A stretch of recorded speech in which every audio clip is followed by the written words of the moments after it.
That's right, I'm selling everything.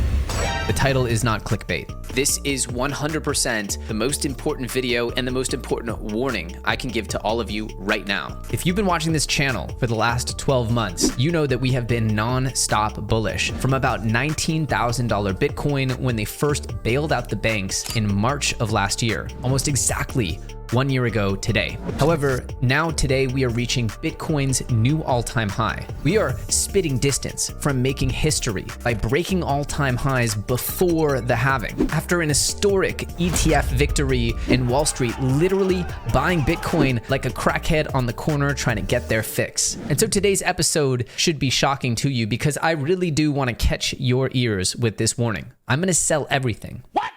Not today. But I'm going to be showing you my plan step by step on how I'm going to be scaling out throughout the next part of this bull run. Because I told you guys when I started buying, that was many X's ago. My portfolio is way up here. It's way past my prior all-time high of 2021. And so I'm going to be strategizing my exit plan. And no, that doesn't mean I'm bearish. I'm certainly not. I'm actually extremely bullish. But I found myself over the last few weeks struggling to find an exact plan that I'm going to stick to and follow for how I'm going to identify my get out, my sell points. Because if you don't learn to sell, if you do not take advantage of the gains that the market gives you, then I can 100% guarantee that you will become another statistic in this bull run. When Bitcoin pumps like crazy, almost every coin in the market goes up. Almost every coin. If you're not in a coin that's gone up with the market, you need to go see a doctor. Check it out because you're 1 in a billion statistic. Anyone, any monkey throwing darts at the altcoins can make money when Bitcoin's in a raging bull market. That's the truth. Now, of course, this channel has dramatically overperformed Bitcoin. If you've been following the channel and the calls, you're welcome. And so the question is not, can you make money in a bull market? Everyone can see their portfolio explode with gains. The question is, can you keep it? Because most people cannot. And at a certain point, you absolutely need to sell. I promise you with all of my heart, I will be selling. I will be selling actively throughout the bull run because despite the insane gains that you'll see people flexing on their Twitter profiles, the reality is when the actual dregs, the bottom of the bear market finally hit, most of those people will be left with nothing because they'll have over leveraged themselves, gotten way too egotistical, hit their target number in their portfolio and kept hoping for more. And then worst of all, even if they did make some gains, they will keep buying the dip that never ends once the crypto bull market finally comes to a close. So today we're going to be giving you my step-by-step guide for how we understand the landmarks of where we are in the bull market, exactly how and when we should be taking profits, or at least my particular strategy for taking profits in this bull market, the risks of the bull market, and of course, how we can avoid becoming a statistic ourselves in the bad way, but instead becoming that story that people talk about. Hey, did you hear about old Jimmy over there? Yeah, he crushed it in crypto. What an absolute Chad. Yeah, he crushed it in crypto. He's got the sickest mullet in the neighborhood. Oh yeah. Oh yes. I want that story for all of you guys. So without further ado, you get it. Anyone can make money, but it takes a ton of awareness, emotional control, savvy, and planning to actually keep any money from this market. And most people do not. So if you're new to crypto, congrats, you're probably going to lose some money. That's the truth. That's the truth. If you're just getting in now and you're new to crypto, you're probably going to lose some money. So you need to wrap your head around the fact that it's not guaranteed that now that we're at Bitcoin all-time high, there is a whole lot of room to go down. And if you're truly scared and I freaked you out at this point, smash that like button because let's get into it. I'm going to tell you my strategy to actually walk away from the table here with some real change in your pocket. Let's get into it. Now here you can see Plan B has just published that we got our first red dot, which means that we are finally in a bull market. This has gone from accumulation, which is the blue, to red, which is the bull. And this is the steepest and most intense part of the bull market where you're supposed to make all of your gains. Now it's worth noting that we have never seen a red dot come before a halving. So this is way ahead of schedule. There's some logic here that the halving moved up the actual bull market timing. We'll talk about exactly how I process and the probabilities I'm giving to each scenario as to how this is going to play out as we go through the video. But it's really important that you realize overall, the good coins in this market will perform a lot as Bitcoin continues its bull market. And once Bitcoin really runs out of gas,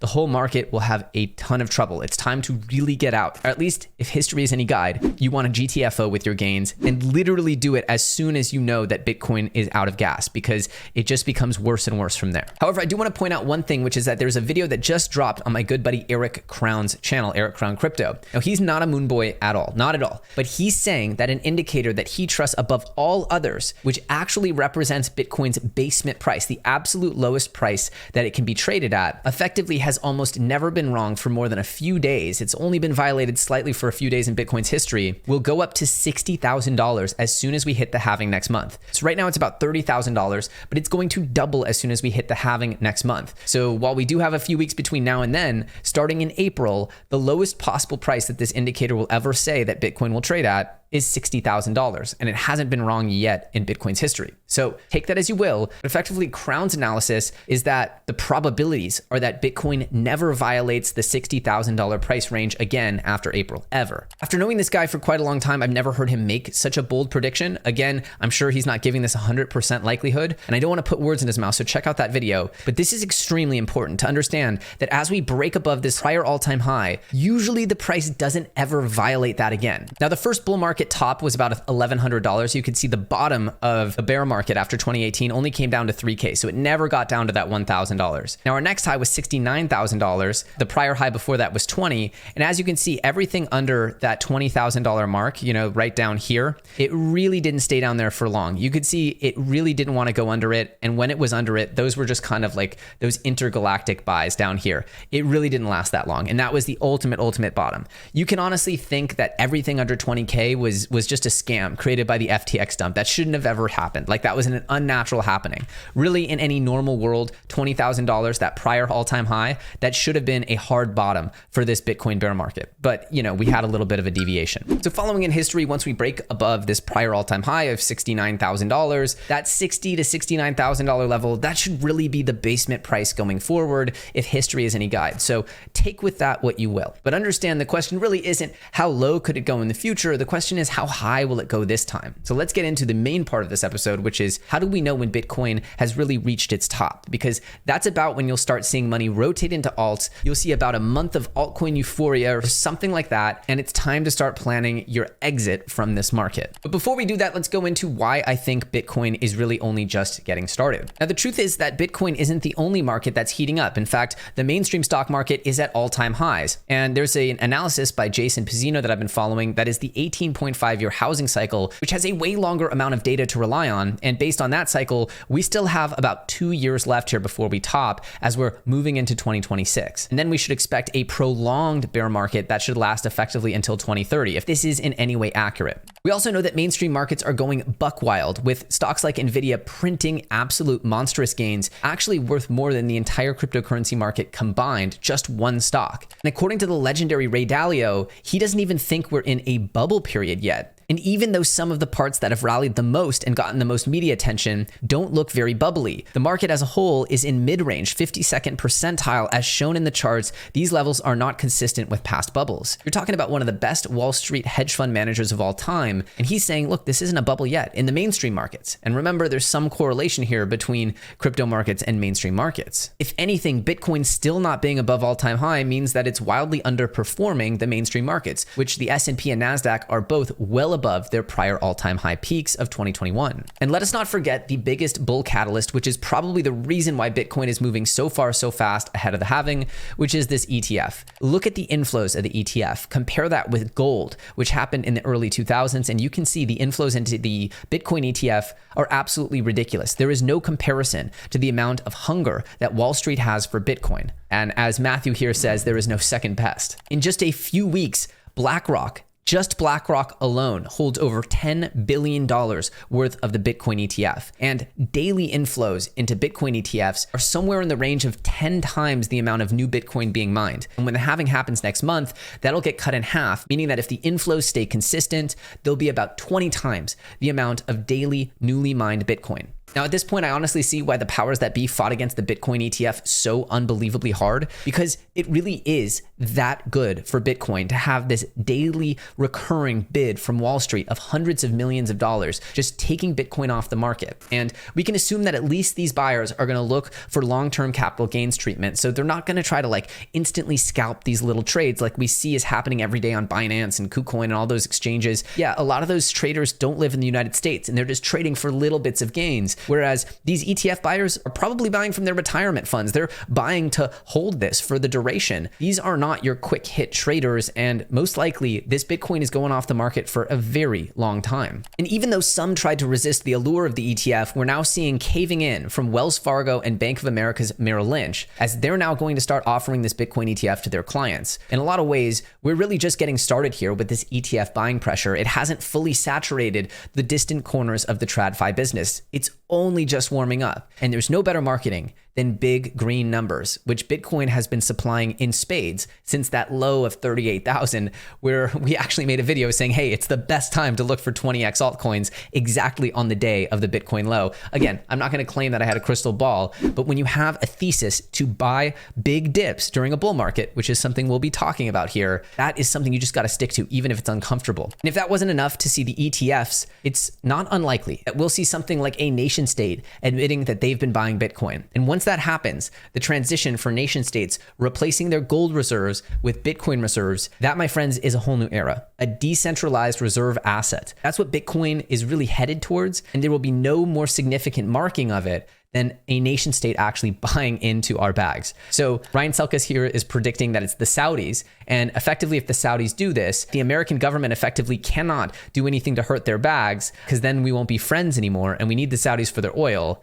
aka checkmate. Anyway, this is just some tinfoil hat theory, but again, the positive catalyst here could be immense. So we get it. It's bullish as all heck. In fact, it looks like we're just getting started on what will be yet another multi-year bull run, crazy part of the bull cycle. But the question now is, we know that it's bullish. We know that this path up to Bitcoin's all-time high was preordained, but how can we spot if we could potentially be near a local top or an eventual total top? And so let's look at three very strong indicators. First of all is seasonality. Quite simply put, Bitcoin usually tops the year after the halving in Q3 or Q4. So you have effectively the first Bitcoin top ever was here in December of 2013. The prior halving was in 2012. You have the next halving in 2016, and Bitcoin topped in December of 2017. Then you have that next halving in May of 2020, and Bitcoin tops in November of 2021. So again, if this were to hold, you're looking at essentially October of 2025 as the Bitcoin top. That's the 4-year astrology season. However, I am hearing from a lot of people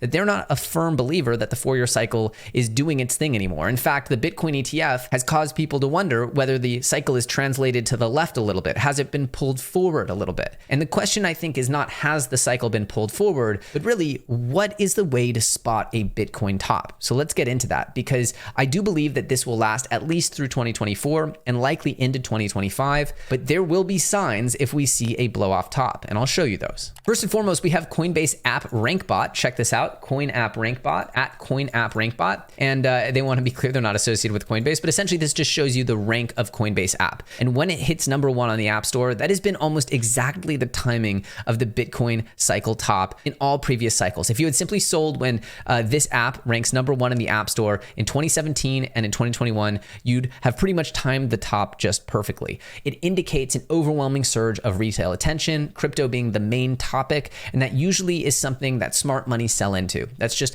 the predatory nature of if you're late and you're jumping in and you're only buying when everyone else is jumping in, you're probably going to get eaten alive. So if Coinbase app ever ranks number 1, it would not be a bad idea to sell at least a chunk of your coins. Again, this cycle could be totally different. It might be the super cycle where we just keep pumping until 2059 because Wall Street can't get enough of their Bitcoins. In the end, the point of this video is not to say, hey, look, we're going to hold until 1,000,000x. The point of this video is how can we use probabilities to make it more likely that you walk out of this absolute dogfight with some change in your pocket and not end up bloodied and beaten on the floor in the next bear market, bag holding your coins, just hoping that the next announcement is going to pump the markets enough for you to get back to break even. No.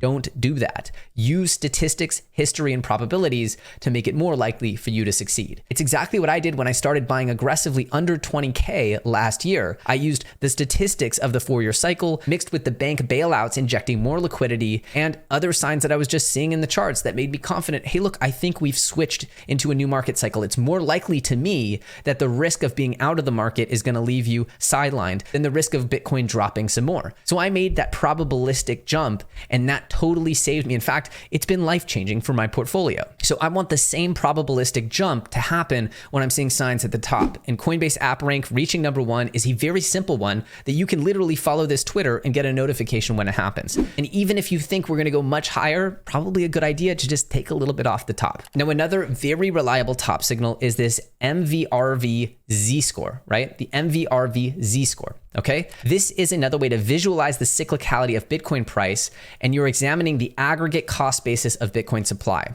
You don't really need to know what that means. What you need to know is that this blue line goes up to about a 10, and then if this blue line gets to a 10 or above a 7, you're looking at risky business, right? You saw that it almost perfectly mirrors the tops of 2011, of 2013. This 2014 is a weird spike, but it caught the top perfectly in 2017. It was over here at a 10. It wasn't super exaggerated in 2021. It was only at a 7. We could have seen this go even a little bit higher. Essentially, what we want to know is if at any time Bitcoin is truly ridiculously overvalued, this blue line skyrocketing into like the territory above a 5 towards a 10, that is a sign that we could be moving towards the top. As you can see right now, it's still here below a 3. It's at about a 2. Now, another tried and true way that we can dig in and try to find out where Bitcoin is topping is just to observe what tops have looked like in the past. Now, a very easy top to spot was this 2017 top. We saw Bitcoin go from November about 5K all the way up to 20K in about a month. So we saw it, come down and bounce like crazy.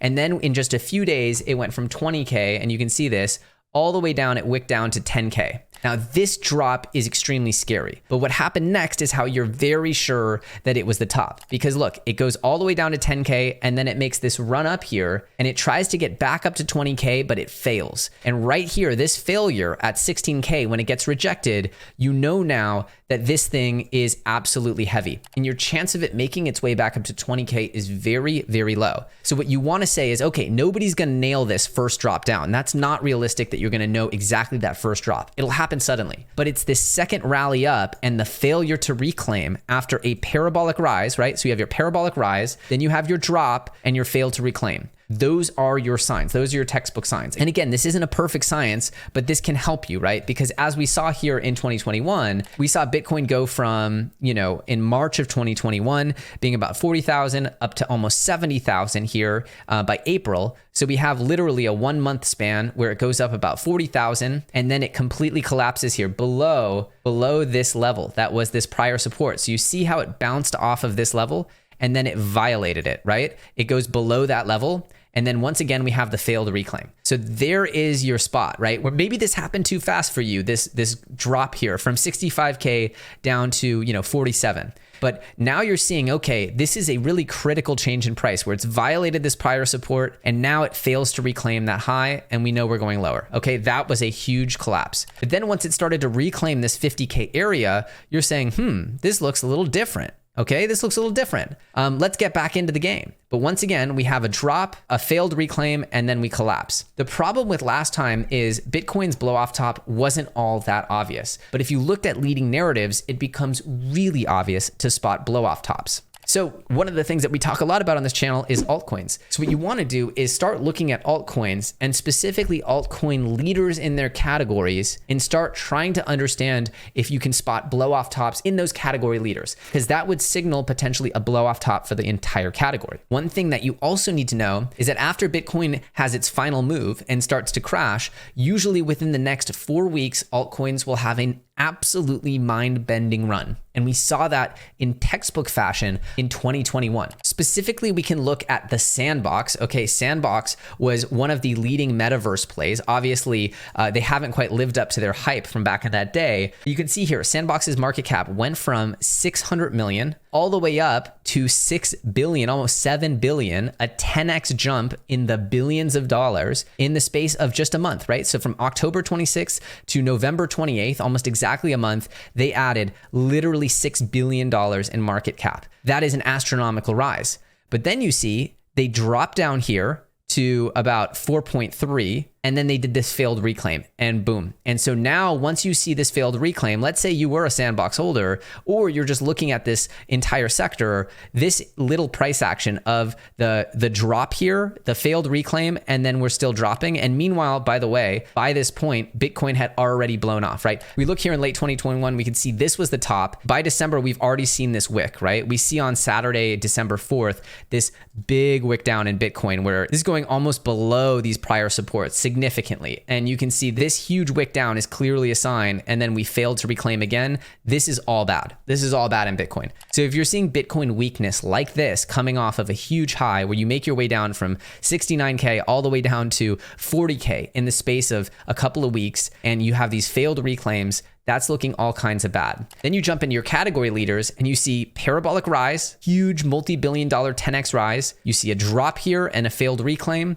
And these are the signs that things are about to get really bad. But you can see here, it even gave you another chance to come all the way back up. But getting in here, you can see the price, it goes from 70 something cents up to almost $8, right? Up to $7.50. And even if you missed this failed reclaim, didn't sell that, and you got dunked on again, you still got a rally back up here to almost $5. So $5 from 750, you're only down, 30% or so from the absolute pico top. So say you're a sandbox holder along the way and you were getting ahead of this narrative, like of course you're going to be ahead of all the narratives this time. This is your sign, right? You see these failed reclaims and then you see weakness in Bitcoin. And by this point, February 8th, Bitcoin's been an absolute murder fest for months now. You should know that any rally you're selling into at this point. You're switched from buy the dip to sell the rally, okay? Again, parabolic rise, huge drop, failed reclaim. Those are the chart indicators for how you can see that a coin is now switching into a huge moment of weakness. But you have to combine all your elements here. What's the strength of Bitcoin? If Bitcoin looks really strong, well, maybe it could scoop the alts up again in the future. But if Bitcoin's weak, has that huge rise, then a complete collapse, and it looks like it's lost its structure, and then alts go on a parabolic run and lose their structure, that's when you know the music is mostly stopping here, especially if you combine it with our other factors, which is this blue line. If it's,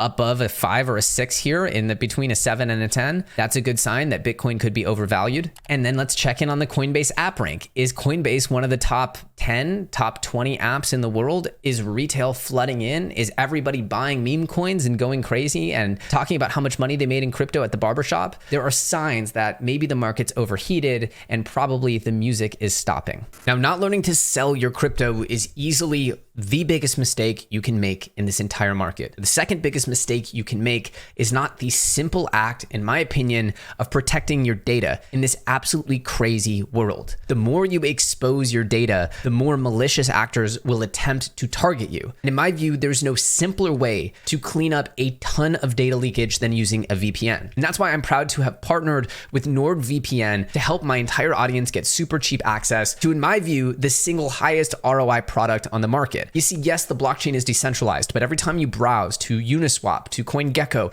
to all of these crypto related sites, you're effectively leaving a trail of where your IP address has been. And that trail can be used to target you. Your IP address is like waving your hand and saying, hey, look, I'm here. I'm a crypto user. My friends, that is not what you want to do in the deep, dark ocean that is cryptocurrency. Like it or not, there are bad actors in this space. Thankfully for you guys, we have a discount for NordVPN. It's a product I use daily. I'm using it right now. And in fact, I was actually hacked last summer, and a lot of it was due to data leakage that in retrospect, I could have prevented better by using NordVPN with their threat protection software. So check it out. Like I've said many times before, you can be forgiven for a lot of newbie mistakes in crypto, but one that you will not be forgiven for is not using a VPN. So shout out to NordVPN for sponsoring this episode, and you can get a mega discount by clicking the link in the description below. Now back to the video where we're going to help you sell your crypto for some profits. At least I hope so. So to recap, in order to identify when to sell, the overall landmarks you're looking for to know if the bull run is too mature are things like MVRV score, the actual seasonality of Bitcoin, meaning sometime in late 2025, Q3 or Q4. You could look at the Coinbase app ranking, but honestly, I'm going to tell you my strategy right now. And my selling strategy will take a little bit of a different approach. First and foremost, I'm going to sell a little bit when Coinbase hits 80K. Don't judge me for that. I don't think the bull run's going to be over there. I just personally have made so much money that I refuse to stay greedy. I refuse to stay extra greedy, and I will take about 20% of my coins and sell them as Bitcoin hits that 80K marker. Now, I know it's probably going to happen pretty soon, and I'm probably not going to even want to sell then, which is precisely why I will sell, because it's not about being greedy. It's not about juicing the lemon for every drop, but it is about being real. Now, the next time that I'll be selling is when Bitcoin hits 100K, just because I think that that number could provide a tremendous amount of psychological resistance. And around then, I do expect that there will be some tremendous volatility. I also personally feel like this run will make it far past that 100K marker. I feel like this run is quite special in how fast it's moved, how hard the buy pressure is from Wall Street, and how big the bubble that I think the entire world will get into before we see an eventual reckoning in 2026. But I'm going to stick to my plan. Just like I stuck to my plan and I bought when it was uncomfortable down below the 20K mark, and then again aggressively when we were crashing down to that 25K mark, I was buying the dip just like I told myself I would, even though it was hard to do. And I will sell at big round numbers, even though those numbers make me extremely bullish about what comes next. I'm buying when I'm uncomfortable, and I'm selling even when it's uncomfortable. Those are the emotions that you need to juggle in order to win in crypto, because when you think things are up only and you're screaming to yourself, I don't think that there's gonna be a bear market, this thing will never go down. Yeah. You're taking screenshots, you're showing your neighbors how much money you've made, you're showing your wife, you're looking at luxury items online, you're looking at a new car, you're looking at a new watch, maybe a new house, sliding that slider to the right on Zillow. Oh yeah. Those are all textbook signs that maybe, just maybe, you should trade that crypto for some cold hard cash. Now in gaming, I'm going to be looking for blow off tops. Right now, the gaming category leader is Immutable. So if Immutable goes on a 10x ripper overnight after Bitcoin shows some weakness, yeah, you know what? That might be some time to take some profits off the table. That would just be my sign that maybe we're seeing a blow off top in gaming. The top coins in gaming may function to show a blow off top more easily than Bitcoin because of the huge nature of Bitcoin. The Wall Street buying pressure might soften the blow. Those blow off tops might not be as obvious with Bitcoin. And remember, my main narratives are gaming, AI, and the truth is that I do dabble in meme coins. Though this episode is not about this, it's important to realize that over the past 2 weeks, Coinbase app has gone from the 300s on February 28th to right now, it's in the 100s, 133. That is a massive jump. And what's happened on the charts? Well, in so many words, we've seen the doggy wake up. As you can see over the past week, Dogecoin has finally broken out of some major resistances that it's been held back, this like 10-cent resistance. It has not been able to get over it in pretty much a year or two. If you look at the sort of entire history of it during the bear market, it has this one pump over 10 cents just for a few days back here in 2022. But for the most part, since Luna collapsed, it has been well under 10 cents the entire time. So as soon as Coinbase app rank jumps up, we see the old Doge get its legs back under it. But it's important, and I want to be clear here, if you look at Doge's history, it clearly peaked here in May of 2021. It didn't even participate in the second half of 2021's run, like almost not at all. You can see it was just pretty much a down-only chart. Whereas its little cousin here, Shiba Inu, had a big blow-off top in May, right when Doge was peaking and Elon was on SNL, but then it made this massive run into late 2021, like almost perfectly in sync with the Bitcoin top. Again, the point here is that none of this is perfect. There is no one way that you can look and say, I know for sure that this is the top. Actually, finding the top is an incredibly difficult art form. I've seen tweets from OGs in the space that say they've almost never been able to spot the top exactly on the day, though they felt comfortable buying near the bottom every single time. And that's because bottoms usually take a while. You can match up the depression and the prices and just say to yourself, you know what, it's low enough that I'm just willing to buy some here. But the tops never feel that way. It always feels so euphoric. It always feels like there's so much more in the tank, and they really tend to get you off guard. So just know, while there are signs, the only way to truly end up with real profits at the end of the day, at the end of this experience, is to force yourself to sell regularly at predefined periods on the way up. So I encourage you, for all of the positions that you have in the market, go ahead and write down the price targets that you would be extremely happy if those assets hit. Write it down, and then right next to it, how much of that asset you think you should sell. If it's a coin that's trading at $1, what would you sell when it hits $5 or $10 or $20? Make sure you write that stuff down, because once you make a plan, your biggest challenge, once the emotions and the animal spirits kick in, is going to be to stick to it. As always, I hope this helps you, and I hope you end up gloriously rich at the end of this cycle. But I'm not going to sugarcoat it for you. Most people will not. And that's because they get carried away. Whenever they hit a new big benchmark in their portfolio, they move the goalposts from what was a dream outcome no longer is the dream outcome because they dream bigger and bigger. And that's usually the way to end up getting yourself pretty screwed over at the end of the market. Remember, I said that the biggest risk as we were lower was being out of the market. The biggest risk as we go higher is being too greedy to take profits and ending up another statistic. And mind you, I might be eating my words here. Maybe I'm wrong. Maybe I have PTSD from the prior cycle, but I would rather play it safe and secure a lifetime of runway here in crypto land, be truly financially free when all of this is said and done, than end up coping through the bear market hoping for just another rally. As always, I'm EllioTrades. If you enjoyed this, make sure to check out my other videos. We have a ton more content coming for you. Before we go, I have a quick announcement, which is that Superverse has just gone live with its off-the-grid partnership. Now, the full off-the-grid announcement was on the last video. This is one of the biggest game releases in the history of Web3, and if you own any super tokens at all, you still have time. Yes, you still have time even now. You can go in and claim exclusive items and battle for some of the rarest NFTs in the entire ecosystem that are actually validators on the blockchain that this new game is built on. This is one of the coolest and most technically advanced, most likely to go mainstream games that's ever hit the market, and the exclusives that they're hooking up the Superverse community with are literally second to none. So make sure you hop over to the Superverse Twitter and check out those details, and don't miss your chance to participate in one of the biggest game launches in the history of this industry and score yourself some absolutely ridiculous loot. All you have to do is hold the Super token. Again, I told you guys that Super was on an absolute warpath to unite gaming and partner with the best games in the space, and the project is just getting warmed up because there is an absolute treasure trove of token integrations coming to the Super holders. This is truly the easiest way for this audience to get into all of the best games in the industry. So make sure you're following the Superverse DAO Twitter with the bell notification on so you don't miss the chance to truly get ahead of some of the biggest announcements in the space. You do not want to miss this stuff. So go ahead over to that Twitter, put that bell notification on, and I'll see you very soon on the next episode.